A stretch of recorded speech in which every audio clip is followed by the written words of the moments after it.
पाठ पहला, भाषा एवं व्याकरण, लैंग्वेज एंड ग्रामर। हम सभी आसपास में बात करते हैं।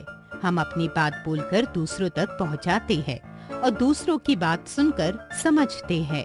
अपनी बात को बोलकर समझाना व सुनकर समझना भाषा के अंतर्गत ही होता है। परिभाषा: भाषा ऐसा माध्यम है जिसकी सहायता से हर प्रकार के भाव और विचार स्पष्ट रूप से प्रकट किए जा सकते हैं। भाषा के रूप: काइंड्स ऑफ लैंग्वेज। भाषा के 3 रूप होते हैं। क मौखिक भाषा, ओरल लैंग्वेज। ख लिखित भाषा, रिटन लैंग्वेज। ग सांकेतिक भाषा, सिंबॉलिकल लैंग्वेज। क मौखिक भाषा, ओरल लैंग्वेज। जब हम अपनी बात को बोलकर प्रकट करते हैं और दूसरे उसे सुनकर समझते हैं तो भाषा का यह रूप मौखिक भाषा कहलाता है। ख लिखित भाषा, रिटन लैंग्वेज। जब हम अपनी बात को लिखकर प्रकट करते हैं और दूसरे उसे पढ़कर समझते हैं तो भाषा का यह रूप लिखित भाषा कहलाता है।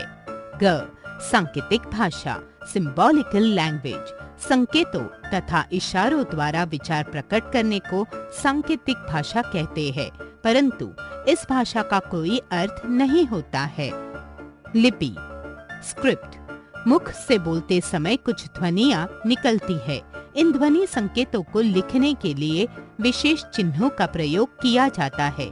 जिन चिन्हों के द्वारा भाषा लिखित रूप में प्रकट की जाती है उन्हें भाषा की लिपि कहते हैं। परिभाषा: वे चिन्ह जिनके द्वारा किसी भाषा को लिखित रूप प्रदान किया जाता है उन्हें भाषा की लिपि कहा जाता है। विश्व में अनेक भाषाएं हैं तथा प्रत्येक भाषा की अलग लिपि है। हिंदी एवं संस्कृत की लिपि देवनागरी है जिसमें कुल 52 चिन्ह होते हैं। पंजाबी भाषा की लिपि गुरुमुखी है। अंग्रेजी भाषा की लिपि रोमन है। इसी प्रकार विभिन्न भाषाएं विभिन्न लिपियों में लिखी जाती है। राष्ट्रभाषा, नेशनल लैंग्वेज। पूरे राष्ट्र में बोली जाने वाली भाषा राष्ट्रभाषा कहलाती है।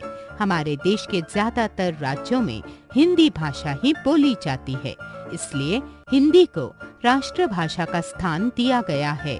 हमारे देश में प्रतिवर्ष 14 सितंबर को हिंदी दिवस मनाया जाता है। व्याकरण, ग्रामर। व्याकरण वह शस्त्र है जिसके नियमों एवं अनुशासन के द्वारा भाषा को शुद्ध रूप में लिखा और बोला जा सकता है। भाषा को शुद्ध रूप देने और उसे स्थायी बनाने के लिए व्याकरण का ज्ञान होना आवश्यक है। परिभाषा: व्याकरण द्वारा हम किसी भी भाषा को शुद्धतापूर्ण बोलने और लिखने के नियमों का ज्ञान प्राप्त करते हैं। व्याकरण के अंग, काइंड्स ऑफ ग्रामर। व्याकरण के 3 अंग होते हैं। क वर्ण विचार, ऑर्थोग्राफी। इसमें वर्णों तथा उनके भेदों पर विचार किया जाता है। ख शब्द विचार, मॉर्फोलॉजी। इसमें शब्द, उनके भेदों एवं उत्पत्ति आदि पर विचार किया जाता है। ग वाक्य विचार, सिंटैक्स। इसमें वाक्य, उनके भेद एवं रचना आदि पर विचार किया जाता है। ध्यान दीजिए, भाषा विचारों को प्रकट करने का साधन है। हम अपने विचार बोलकर या लिखकर प्रकट करते हैं। संस्कृत एवं हिंदी भाषा की लिपि देवनागरी है जिसमें कुल 52 चिन्ह होते हैं।